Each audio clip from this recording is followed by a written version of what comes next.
Okay. Can you hear yourself? Can you hear me?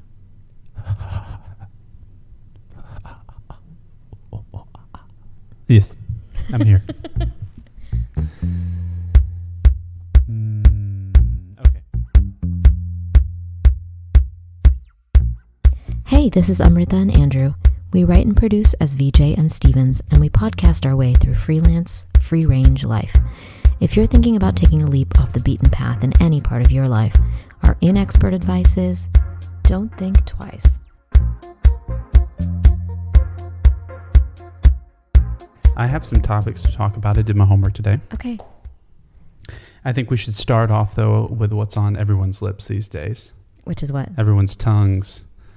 Fecal implants. Oh my God. That's where we need to start. Start the convo. Oh really easing in. Yeah, well, I've been thinking about fecal implants. Transplants? Fecal transplants. Right? Oh. Well, you transplant them by implanting them. Yeah. Okay, so this has been on your mind, is what you're saying. Yeah. It's been on my mind because, it just seems like the wave of the future is, it's simultaneously the wave of the future and like ancient. It feels very like primitive in a weird way. That's what I'm trying to say. Yeah. You're giving me the eye. Like, is it okay if we talk about your desire for a fecal transplant? No, that's we can, because I am horrified and fascinated by this idea, and I think that you have to you can't just opt for one voluntarily. I think you have to get a diagnosis of something. Right now, okay. So this is my thoughts. It's exciting. For those who don't know what it is, it's exactly what it sounds like. Mm-hmm. And it's transplanting someone else's poo into your butt. Yeah, because their gut biome seems to be functioning with the proper bacteria. And basically your gut biome is the metric for everything. Yeah. It's your metabolism and your, obviously your GI health, but everything is seems to, your longevity is your brain, everything. Yeah, it's all somehow tied to the flora in your guts. So, of course. So I can't wait to see, the home kits that you'll be able to order. Oh my God. What they'll be named. So I'm sure that if I looked on the internet, there would be lots of people who are like, oh yeah, you can just DIY this at home. It totally works. No problem. Just recruit a friend with a good system or whatever. Right. Well, what I think you and I should do is open. No, not. I think you and I should open a fecal transplant clinic. So how there's sperm banks, and you go and you're like, I want a man who's 6 feet tall and went to an Ivy League school. So you'd be flipping through a binder and you're like, ooh, this implant. Person can digest 3 milkshakes a day. Ooh, not allergic to broccoli. Ooh. Can process gluten and dairy. Mm-hmm. Loved peanuts as a child. Right. Yes. So anyway, that's been on my mind. I can really picture the binder and what people would be impressed by. Oh God, this is such a disgusting. I'm sorry. I feel the only thing that is more in demand than actually, because sperm is highly in demand right now because lots of people are having what are they called? They're called babies. No, pandemic having shut up. Having pandemic, it's we got over the whole thing about baking bread and getting into various fitness so things. After and now it's sourdough comes baby. Yeah. You got to bake something else. So then apparently there's been this huge run on sperm banks. But I think the only thing that's more in demand than good sperm is a functioning GI tract. I think there's money to be made there. Mm-hmm. Yes, it can be very cute and Instagrammable. The lobby is very cute and is in a cute color scheme. Gross. Yeah, this whole thing is anyway, gross to think too. It's you brought it up and then you were grossed out by how on board I was by the whole thing. Yeah, we should quickly move on from. Fecal transplant. Actually, I want to talk about something else gross that this reminded me of. All right, I have something else too. Okay. Great. So this is the gross bucket. Okay. No. Listen. So speaking of pandemic babies, everyone we know is pregnant or has given birth. In this, there's a lot of that going on this part of the year. And you promised to tell me a gross story about about labor. I did? Yeah. Whose labor? A stranger's labor while you were on shift. Yeah. So this takes me back to high school. Gainesville, Georgia, Chili's Grill and Bar, not Bar and Grill. Oh. Yeah. It's an important distinction. And again, in case we haven't said this enough, the highest selling Chili's in America or the region? No, the second highest selling in the chain. There was one on Long Island that did quite a business. So, but we were close second. And they wanted you to ascend the ranks, right? Like they sent people to train with you. Oh, I went to Metro Atlanta Chili's restaurants to train other people. At 16. Hello. And they were like 26 and like, they're like, this is like a job. Yeah. Like, I'm reluctantly here. And I'm like, excuse me, if you could do it better. And they're like, but why? Because you can optimize your chain. I was bright-eyed then. So one sunny summer day, this couple came in while I was working the host stand, because this was before I was serving food. And they came in and she was pregnant, and they sat down. And then maybe 5 minutes later, they came back to the host stand and with the sheepish look on their face, and they said, I'm sorry, we're not going to be able to stay. And I was like, oh, that's okay. You know, that happens from time to time. And she was like, and also I created a mess. And I was like, oh. And then she's like, oh, so my water just broke at the booth that I was sitting in, and I created a mess, and I'm really sorry. We'd really love to stay and help clean up. No. And I was like, lady, you're having a baby. Like, you should probably leave now. There was this whole conversation, and the whole time in my head, I'm like, well, that's really nice. It was very sweet. Yeah. But I had to clean it up, and I didn't get paid extra. Oh my God. That's horrible. I just cleaned it up with a regular Sandy rag. Threw it back in the bin. Threw it back in the bucket.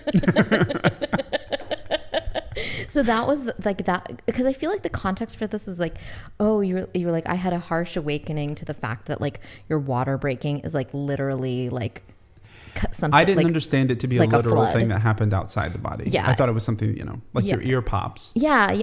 Nothing comes out of your ear. It's not an explosion that comes out of your ear. It's like a harsh way to learn that biological fact. Yeah. And I think like it's what is mind blowing to me, especially as I have more and more friends who are, gone through having kids, is that there's always something like new and gross to learn. Like I'm 35 years old, and it was only like a couple years ago when one of my friends had a baby that I learned what a mucus plug is. Oh yeah. You know about that? It's like a cork that keeps all the juices in there or whatever. Yeah. So when the water breaks, I think that's when that just goes somewhere. Yeah. On the floor of a Chili's Grill and Bar. Now that I do the math, that child is in college. Wait, are you serious? Yeah. I was joking. Yeah. Oh my God, that child that's disgusting. Be 19 years old. Oh my God. Oh.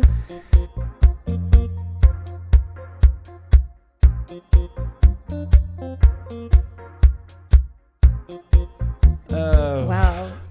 Anyway, so I want to ask you if you think this has been on my mind lately. Periodically, this comes around in my life, and I fixate on it, and then I talk myself out of it. And then a year goes by, 2 years go by, and I fixate on it. You want to get your ears pierced? No, God, no.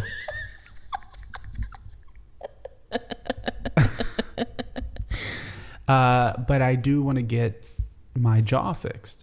I want to get braces and my jaw reset. Oh. And I want to ask. Now, this is a process because I have like an underbite, quick crossbite. Backstory. I mean, quick backstory. Genetics. Oh, that's the quickest backstory. I thought it was because you had broken your jaw. No, that has nothing to do with it. Okay. I broke my jaw when I was 5, but it healed properly. But, genes from the mountain folk of my family are such that the jaw grows large. You have like sort of a bulldog-like underbite. Yeah. I mean, that was dramatic. That's rude. I didn't mean it like... Well, it's on the border. It's like every time I go to the dentist, every time I go to the orthodontist, I bite down and they say, sir, can you bite down like you're, bite down again. I bite down again. Sir, could you bite like normal? And I have to stop them and be like, look, what you're going to tell me is that my bite is both, I have both an underbite and a cross bite, and nothing lines up, and you don't know how my face works. I'm a medical marvel. Yeah. Well, did you have braces? I had braces. Oh, right. Of course, because you have that retainer. The conversation when I had braces was, should we break his jaw and reset his jaw? And long story short, I'm right on the edge of everything. Of being okay or not being okay. So it's like, he does have an underbite, but it's not severe enough. Like, it's not going to be an impediment to like being able to like function. Right. Until I get older. They said that my jaw is going to hurt all the time. Oh, really? Okay. So that was going to be my question. Like, are there any consequences if you don't fix this? Because if it's like purely a cosmetic thing, like I wouldn't worry about it. You have a very nice face and like a good face shape and everything. And like, I mean, well, you know your own body, and I look at it and I see like my whole face is lopsided because of it. My ears are different size. Yeah, but I think that would be the case. You fix your jaw. No, because like your sunglasses are like always crooked on your face, but I don't think that has to do with your jaw. I think one of your ears is higher than the other. Maybe. Sorry, this is not supposed to be a roast or anything. Right, yeah, right. Keep going. No. I think you have a really good face, and I don't. If it's purely a cosmetic fix, like I don't think it's necessary, and it just seems like a really major medical procedure to go through for something that's like just like, you know, for aesthetics. Yeah, I mean, my jaw hurts from time to time, kind of often, and I don't know if that's just because I like clench my jaw in my sleep, or if that's also because of my back teeth hit before my front teeth. So what's the process here? Like process. Let me tell you, process. Although I've already had braces, they need to put braces back on me before they even do the thing. Before. So you have to have braces, and then they. Yeah. So before they put on braces, now the braces. Before, and because I've already had braces, might be able to do those like reverse ones where they put them behind your teeth and not in the front of your teeth, so you can't see. I'm not sure though. Then full on jaw surgery. They cut your jaw from your face and reset it. Then and that recovery, and then they put braces back on you for another year. So basically, all told, we're looking at 2.5 to 3 years. And the recovery time for the jaw surgery is like 6 months in terms of swelling returning to normal. Months? Yeah. 6 months? You'll be able to like eat and things in a matter of weeks, 2 weeks, 3 weeks. Do they have to like wire your jaw shut? And you have to like drink shakes for like a few weeks? Yeah, a couple weeks. Then take it off. But the swelling takes 6 months to go down fully. Oh my God, that's a really long time. I know. That's like way more intense than I thought you were going to say. Oh, it's like 6 weeks and you're going to have a huge like scaffolding all over your face. And I was like, oh, it's a lot. But 6 months is like a really long time. It's probably 2 or 3 weeks that your jaw is wired shut. And then you can start to return to normal. But your just face looks swollen. Yeah. For 6 months. That's all. But it's a 3-year long process. It's like $40,000. Oh my Maybe God. 30, I don't know, somewhere in that range. Yeah. So you're saying like real if surgery. of course it is. Yeah. So you're saying if it's going to end up being that much of a process, is it better to just do it now, like while your body is like young and healthy and like has a like a good rebound healing time versus like waiting until you're in your 60s or something? Like that's your thought, or it's like why am I that? And if it's going to be fixed, then I can enjoy it, because it's also sometimes hard to talk. Like my jaw also clicks every time I open it. It clicks. Well, let me ask you this question, which I'm sure you've considered a lot. How do you think it's going to change your singing? Because like you have so much experience of like training in vocal pedagogy, understanding how your body works, exactly how it is, and you know, so much of that is like in your face and creating the shape with your mouth and your jaw. Like, do you worry about that at all? No, and if anything, I think it'll be easier because my jaw opens diagonally to the right. So, you know, every teacher I've had, they're like, open your mouth. And then they're like, but no, open your mouth just straight on. And it's like, actually, my mouth doesn't open straight on. It opens to the side. Well, yeah, I mean, I guess that's something only like a trained vocal teacher would. And if you'll notice, if I like lift my lips. Like you see this side more than you see. I had to like snarl like Elvis in order to get my top teeth, which is a great look to for look you. even, to show all my top teeth. I have to snarl. I never really noticed that. Well, I think your face is perfect, and it looks, and you're beautiful, and you look perfect just as you are. If you decide you want to do this, I promise to be your interpreter during the time where you can't talk, except I do reserve the right to be like your anger interpreter and like say something ridiculous. I think I will, if and when I do. Thank you. I mean, the 6 weeks that I couldn't talk, or a month I couldn't talk, would be glorious, because then I would just sequester myself with some books and some candles, a cabin in the woods. Become a hermit. Me Might and my really jaw. like it. Yeah, you and your jaw. A tail. Anyway, that's on my mind. We'll see. Okay. We'll see. So last gross topic is, I just wanted to take a moment, since we haven't like talked about the returning to New Orleans after the hurricane yet, that luckily, since the damage to the city wasn't that bad, by far the thing that has surprised me the most, the worst part of the recovery process, has been the trash situation. It's like a trash crisis. And in fact, I was on a call this week, and somebody was asking me kind of just like, what has the coverage that's been nationwide coverage, has it been like actually accurate to what you guys are seeing like on the ground? And I was like, yeah, pretty much, like, I think so. Like, certain towns have been really devastated. New Orleans was like a little bit less devastated in terms of damage. But the one thing that is such a local story that wouldn't be covered nationwide is like there's like this trash crisis and like a labor crisis, quote unquote, with the trash, and like all this like politicking, which I went down a deep rabbit hole of like all the different contractors and everything. So unexpected side things that you learn about hurricane recovery is municipal services. Yeah, it's the trash has been just festering on street corners it's still there. We have, from this window, I can see a mattress, which, let me just say, there have been a lot of mattresses on the street. Yeah. There seemed to be something that happened. Something happened. Maybe mattresses that were on the floor? Well, but there wasn't that much flooding in this neighborhood, so I don't know. Well, but there were a lot of roof damages, so maybe just leaking onto mattresses. Right. Oh, that makes sense. What's interesting to me about being here after seeing the recovery after a natural event is the FEMA trailers that are picking up all of the debris that's being put on the curb, but also huge. The Army Corps of Engineer. I saw yesterday, or a couple of days ago, where in this neighborhood, visiting homes that had tarped their roofs. Okay. So it's was that an insurance thing? I don't have the Army Corps of Engineers wouldn't be involved in insurance. I don't think, would they?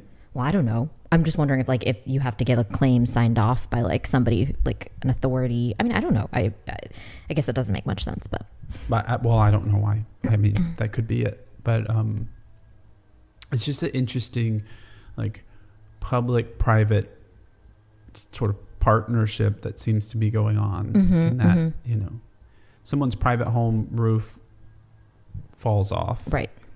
And FEMA's there to help, and Army Corps engineers are there to help. And I'm not saying they shouldn't be, but it's just it feels in the city after not just the city, but after natural events, the government like comes in to help. Yeah.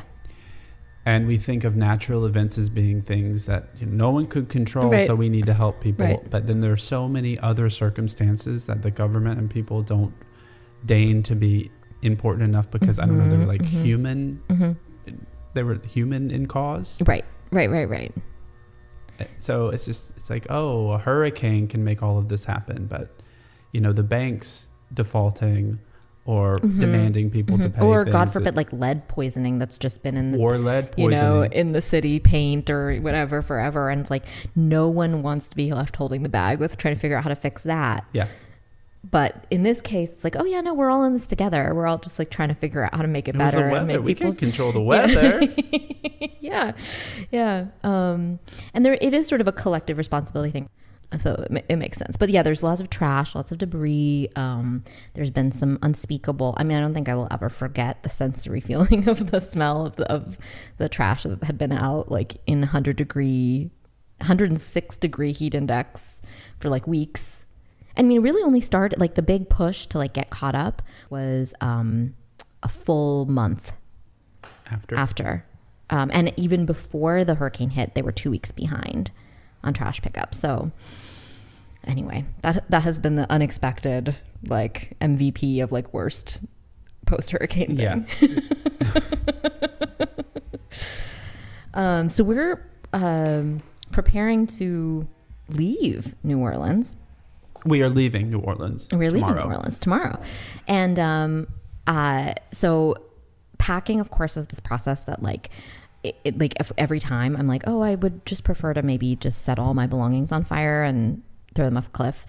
But one thing also is that like the difference between your room right now, there's like the bed is made with military precision, and my room, which is like a bomb went off and there's like clothes on hanging from every surface, like on the ceiling fan, like everywhere.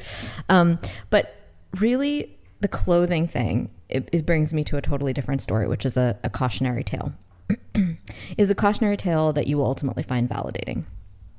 Yesterday, so first of all, we've been like sort of upgrading our wardrobe while we're here in New Orleans. Like, I feel like I'm really feeling good about some of the things that I have. And I'm like, I look great, whatever. So yesterday I go out to a bar by myself and just, wanted to get out of the house and take a walk. And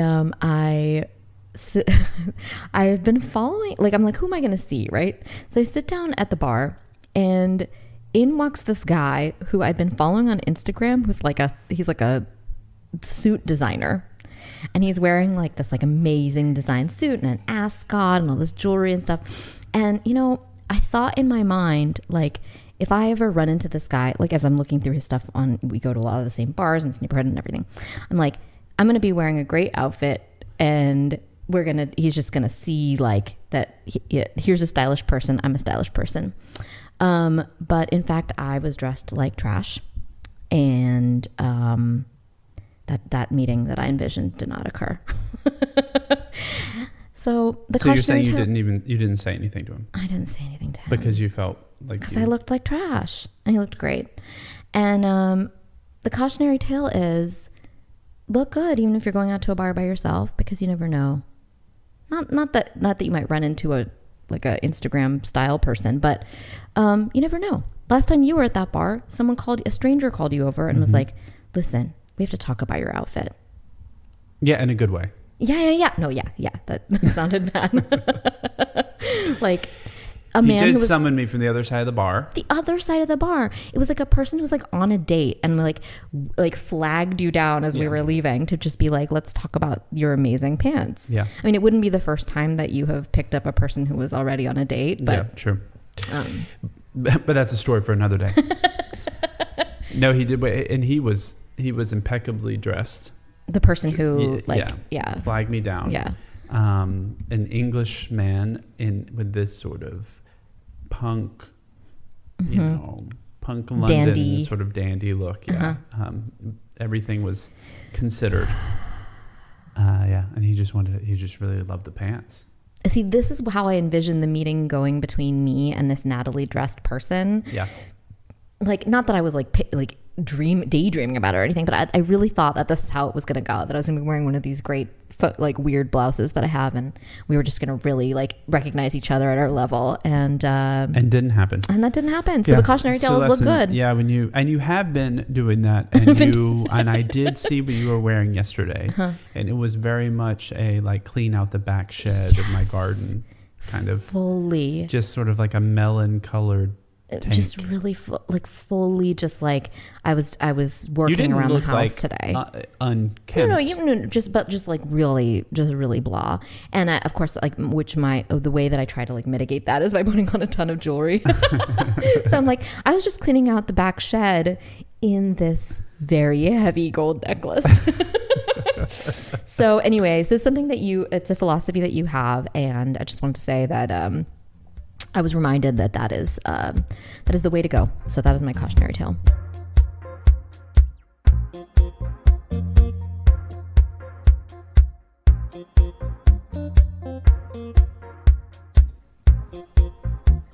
leaving New Orleans. We are heading back to the Northeast, back to the city we love, New York City. Mm-hmm.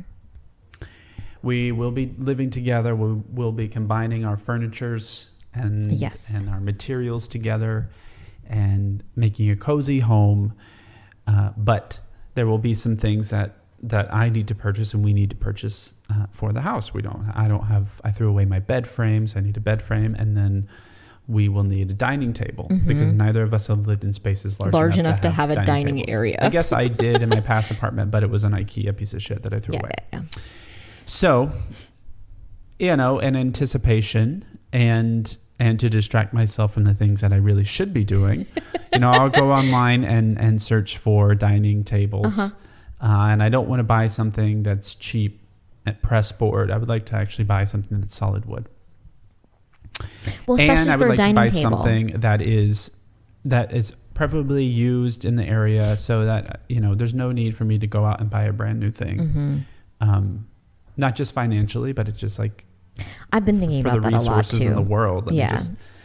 Just like acquiring stuff that's new, or stuff that's like disposable in nature. Like I'd rather just buy like a nice thing. So let me tell you that the internet is great for a lot of things, but its primary purpose, it seems, is to direct you to like cheap shit that will ship next day. And so I'm having a very hard time. I finally found a couple of like consignment resale used furniture sites in the New York area.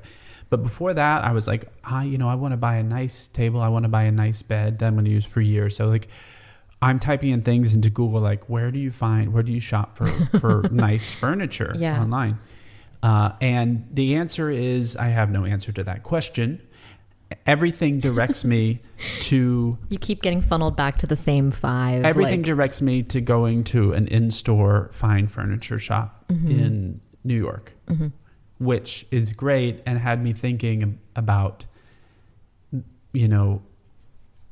how we had at one point in our not too long ago, everyone went to a real place to shop and pick up things. And then the internet has created a change where we all shop online.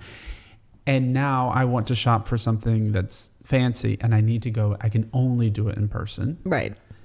And so it's like, are we moving toward a place where all in-person shopping experiences going to be luxury experiences, to a point where like the New York Times is going to write an article that's like, shopping in a store is now only for the rich. It's exclusive, domain of the powerful. Because I feel like that's going to be the move. Where it's like brick and mortar stores aren't going to go away, but it's going to become more high end, more like by appointment or Well, I mean, I think we're already kind of going there. Of course, like not just furniture, but like, the whole internet, first of all, is designed to funnel you into like buying things. Like everything is, everything is about if they tell me to go to Wayfair one more goddamn time. Yeah. Whatever.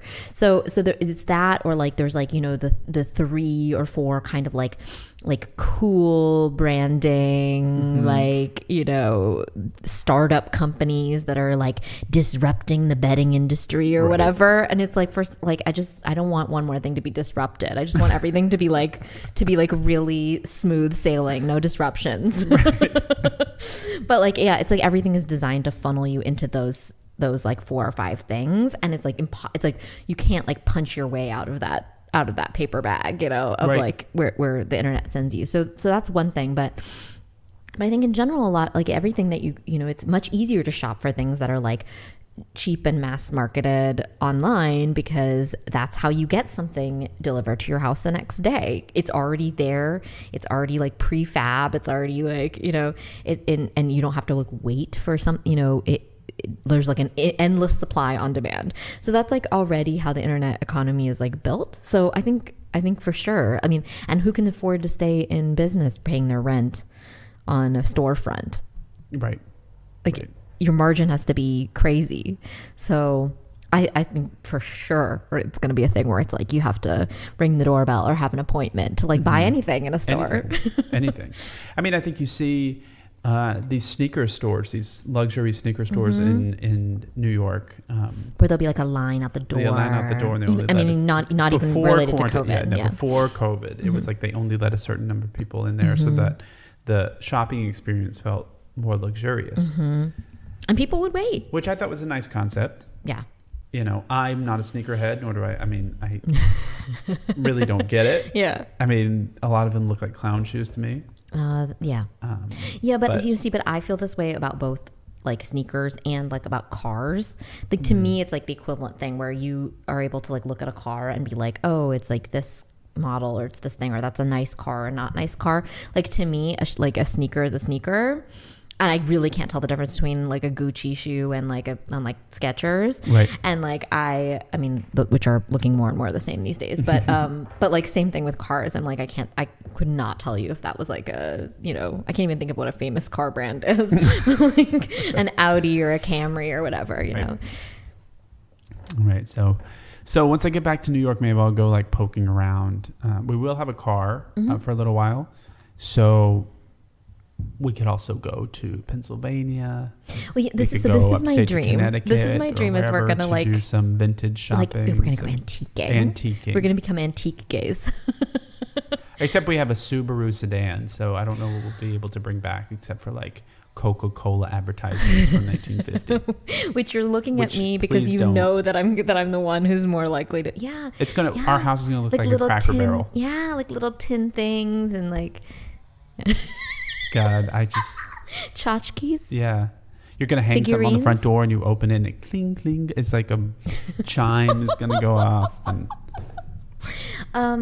cuckoo clocks. And I will say that unchecked, my tendency will be fully to go there. Yeah, no. I see this spooling out because we'll also be outside of the city and you'll be like, but this dish is this blue thing that's useless. It's only $3. That like you could maybe put like 5 M&Ms in it. Right. I am looking forward to getting settled in a new place and having room for a table, having room for all the things. Right. Nice. Right. I was just thinking about, I was thinking about this today about breaking bad habits. And there's no better way to break a habit or to be like really thinking about it than to have a physical person in the room. You're pointing at me. Yeah. Who every time you do the thing is like, stop it. You don't find that annoying? I mean, yes, I do find it annoying. Yeah, of course I find it. Well, it wouldn't serve its purpose if it wasn't annoying. Yeah, I guess you're right. Like I'm annoyed with myself that I like need the reminding to like stop touching your face, and that's like sort of the issue at hand here. So I discovered this like thing. You say this and then you touched your face. No, I know. I was illustrating the point, of course. So I discovered these like patches that are like kind of skin colored vaguely, that you like are supposed to put over pimples. And so you don't pick them, or they're supposed to they're supposed to like have like magical powers or whatever, and then they like, it's like quote unquote like they suck up all the gunk in your pore, and then you can keep them on all day or whatever. And like if you're like a makeup person, I guess you can actually apply makeup on top of these, so it's like smooth. I think that would look crazy, but I don't wear that type of makeup. So the thing is, though, there are no ingredients that are on the packaging, and it doesn't say like what the chemical ingredient is. So my strong suspicion is that it's actually the only function of it is to keep you from touching the blemish. What you've effectively done is just like spent 24 hours of sequestering this thing so that you can't touch it. Right. And so then it's like, oh my God, it's a miracle. It's like fixed, but like all you've done is like not touch it. So I think I either need to like bandage my face or use Justin, those baby mitts so that they don't scratch themselves with their tiny little nails. Like I think I need like adult mitts that like, yes, so that I can't touch my face. But barring that, because I have to like appear to be a functional adult in society, the best thing is to have someone in your house who has a unflagging patience for calling out the bad habit every time they see it. So thank you, because if anything, it must be so annoying for you to have to pay attention to this annoying thing that well, I'm doing. It's sort of a, first of all, you touched your nose 5 times when you were doing that talk, by the way. Oh God. Which is not where this patch is that you also gestured to a few times. No. Patch is on your cheek, but you also, in talking, touched your nose 5 times. And as you're talking about it, I have the irresistible urge to scratch my nose right now. But it's, when I'm talking to you, we're talking about something and I ask a question, I can tell, like, when the question has stressed you out, because you'll without thinking just start touching your face.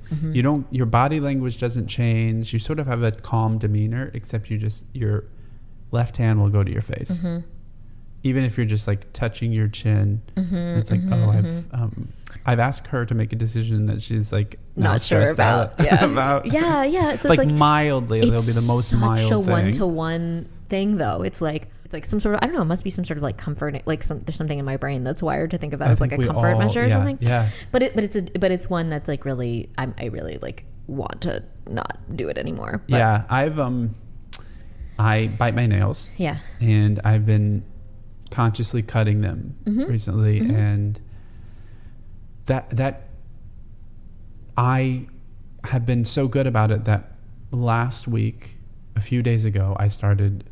And I don't actually bite them, I tear them. Yeah. Which is like really... It's even worse. Yeah. I know I was doing it, but I hadn't done it in probably... I just saw you touch your face.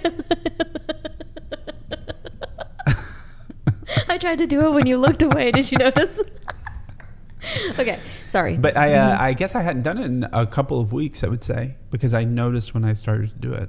Yeah, it's all about kind of noticing it and interrupting your brain from the subconscious thing. So that's why it's good to just have someone be like, hey, like whenever you do it, because it's just being made aware of the thing that you're doing subconsciously. And then if you can start to get to a place where you become aware of it yourself, right, then you have that's when you start like interrupting it and like rewiring your brain to do something else or whatever.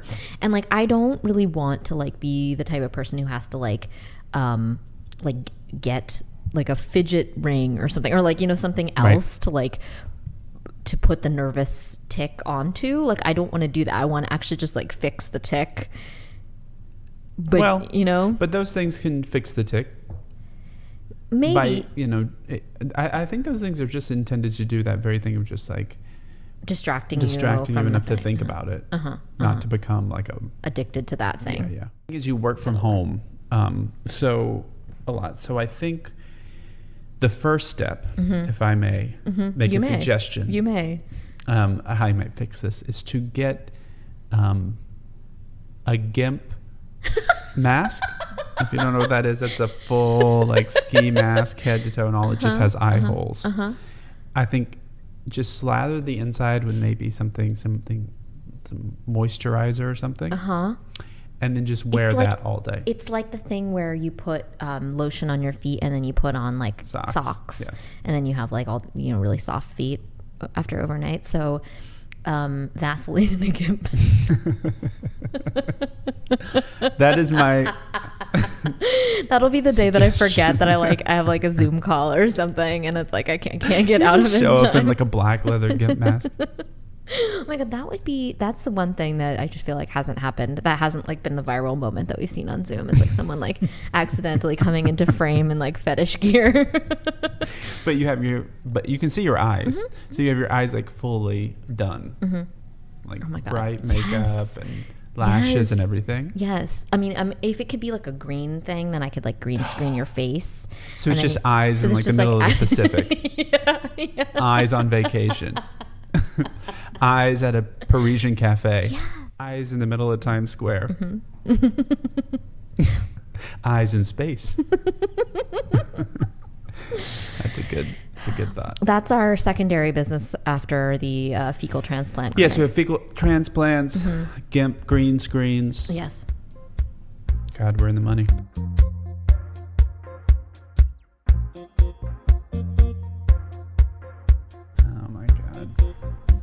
You know what I think is stupid? This is neither here nor there. This is not even a topic of conversation. Yeah. But everyone, I listen to podcasts that are just purely conversational, light, fair, interviewing people. And often this question comes up. I don't know why. Like, who would you invite to a dinner party? Mm-hmm. And people always put a president on there. Or They Michelle always Obama. put Obama. Sometimes they'll put a different president. Okay. And I don't think a president would make a very good dinner guest. Why, you ask? I do ask. Well, first of all of our presidents are like former lawyers or bankers or politicians. Well, politicians by definition, but mostly lawyers, right? Like isn't that like the most common profession? Right. And If you've ever been to a dinner party with lawyers, and they are generalists.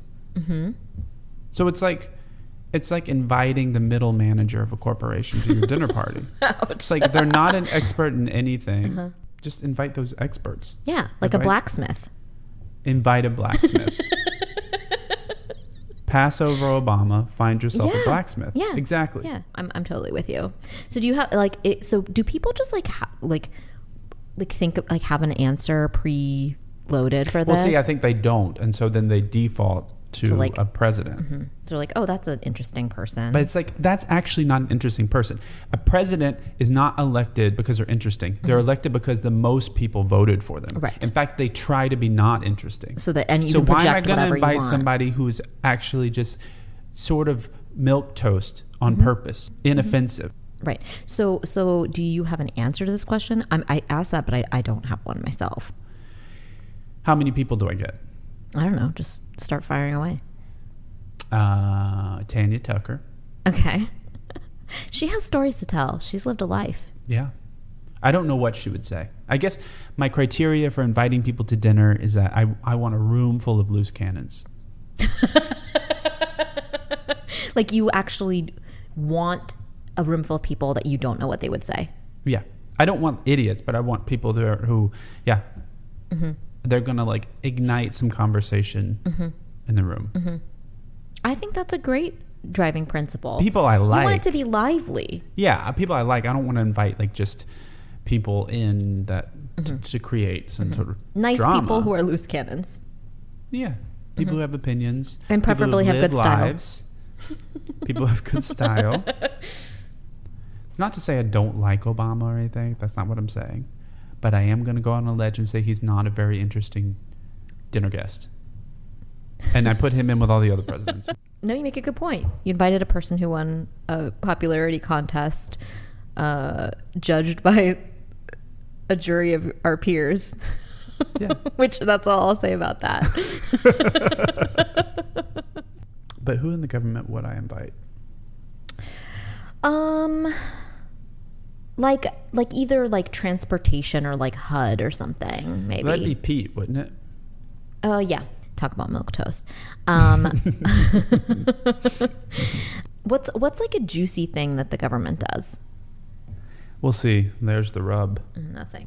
Yeah, actually, I think you're right that probably it's like somebody who's on the county level or something. That's going to be the really interesting. Yeah, everything person. Good happens at the local level. Oh yeah, that's another. I'm glad I teed you up for another another one of Andrew's hot takes. Is it really hot though? No, it's not. But I just feel like you have a lot of screeds lately that you sermonize about certain things. Everything happens on the local level. Everything does. That's where it's at. Sharing resources, eat the rich. Probably cut this, but I keep getting the ad I keep getting on the Times is the Beyonce and Jay-Z Tiffany ad. Okay, yeah, let's talk about this. It's Beyonce and Jay-Z in front of a Basquiat painting. Oh, there's that too. Yeah, no, I mean, I think it might be part of that, but it's like a video ad. It's a filmed ad where it's them. Well, actually, one of the images that's really funny is they close up on Beyonce's hand. She's wearing acrylic nails, and she's playing the piano. I was like, riddle me this. How is she playing the piano?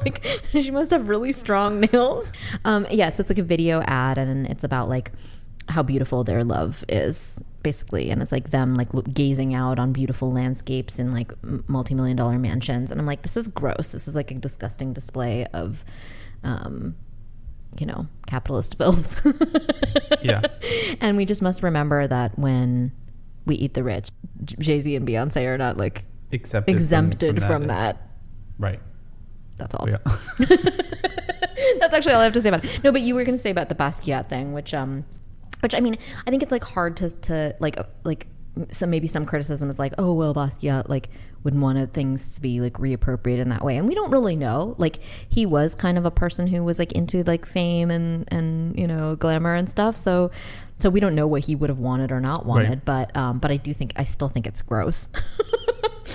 Yeah, I don't know what I feel about it. Mm-hmm. It's like, I mean, like a lot of things were gross. Yeah. Yeah. I mean, it's not nowhere near the top of my list of things I'm grossed out by, but like I'm not impressed. Mm-hmm. But I'm not impressed by most things. You're not impressed by most things, and you couldn't pick most celebrities out of a lineup. No, I couldn't. Mm-hmm. Which is what suits you, I think, really well at a lot of shows where there's a lot of famous people. Anybody. Yeah. I mean, we've had this conversation before about like Ralph Lauren. The only indication that I have about someone being famous is when what they're wearing is really well tailored. Oh, but your face is like a blob to me. No idea who you are. Yeah, I think it's refreshing to people. They find it refreshing that you're like, there's not a spark of recognition behind your eyes. No. That's what they crave. Just tell them where they need to go and stand. Yeah, they do like that. Yeah. You're just a warm body who needs to be over here. And then I'll tell you when to do something. Yeah.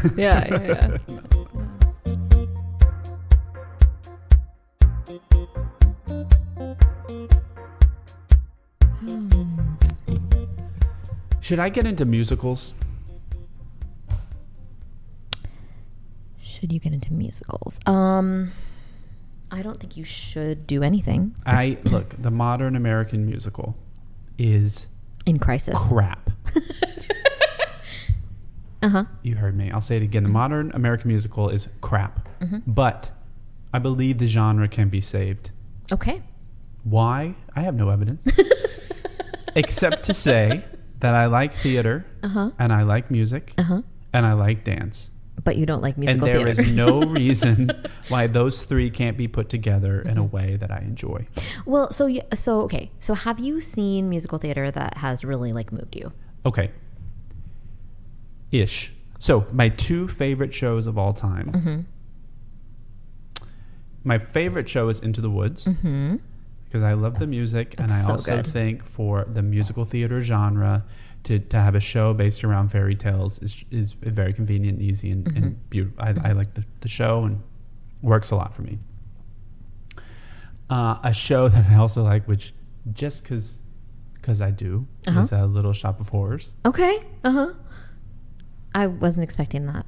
I thought you were going to go something really classic, like Guys and Dolls or something. I like Guys and Dolls. Mm-hmm. As a former Sky Masterson myself. But I was a teen Sky Masterson. As I graced the boards, as they say. Hit the boards as Sky Masterson. Mm-hmm. So those two shows I really like. Mm-hmm. And you've seen live and you liked. Yes. Okay. So how about you? Are there some shows that have stood out for you? I really liked, I don't have as low of a tolerance, I think, for musical theater as you do, possibly. Although I have a very, like, an absolutely, like, basement level tolerance for musical theater performance, modern day musical theater performance. I find it, like, okay, what shows? Annoying. You're not answering the question. Listen. I love Into the Woods, too. I've only ever seen it live. My sister's high school production, which was actually pretty great. Mm-hmm. I love that show too. You know what? I can name a lot actually. I saw Cabaret with when it was like Michelle Williams and I saw that too. Yeah. I really enjoyed that. I saw a really long time ago. I saw Sweet Charity with I want to say it was Christina Applegate. Okay. Mm-hmm. Those are some good things. And I will say, like, as a preteen, like, I was like blown away by like Rent in Chicago, which I saw when I was like 12. And I did recently revisit Chicago, starring Erica Jane of the Real Housewives. Right. So, you know, I think like I've been like impressed a lot by musical theater, but I share your thoughts that a lot of the state of the industry is perhaps dire. Yeah, I just think there's a lot of potential there. And it's not that there's not talent. So what do you think is part of the solution? Is it like that the musical theater style is like needs to be like changed or updated or? Yeah, in short, yes. And I through no research of my own, except for living in America, I'm loving this disclaimer. I have no authority to speak on this, but here we go. But when New York and Broadway became owned by Disney, essentially, and you had hits like The Lion King, which is a great show. Yeah. That is still running 20 years later. And touring. 20 plus years later. Broadway has become, it always was family oriented, but it has become so like entertainment for families instead of for adults. All the big shows are for families.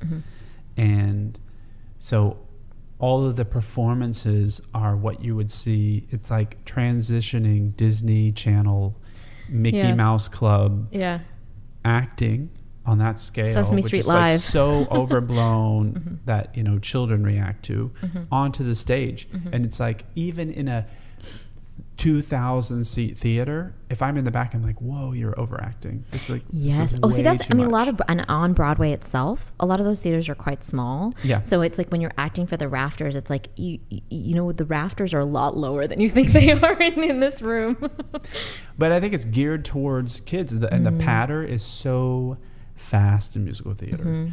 The dialogue goes so fast, and then to get into the music and all of it, everything is like rapid pace and just like 1,000 miles an hour and as big as you can go. And so I guess what I'm wanting is a grown-up musical. And something maybe at a quieter pace, like a slower tempo that has levels. So like more like maybe more the pacing of like stage play in terms of the dialogue, but with music and with dance. Yeah. All right, well, let's get to writing. Love that.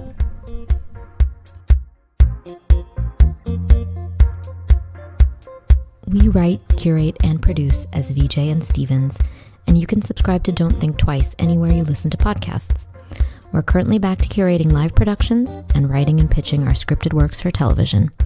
You can learn more about us at vjandstevens.com. That's VIJAY and STEPHENS. We're on Instagram at VJandStevens, and our assistant Susan is lousy at tweeting at Memos from Susan.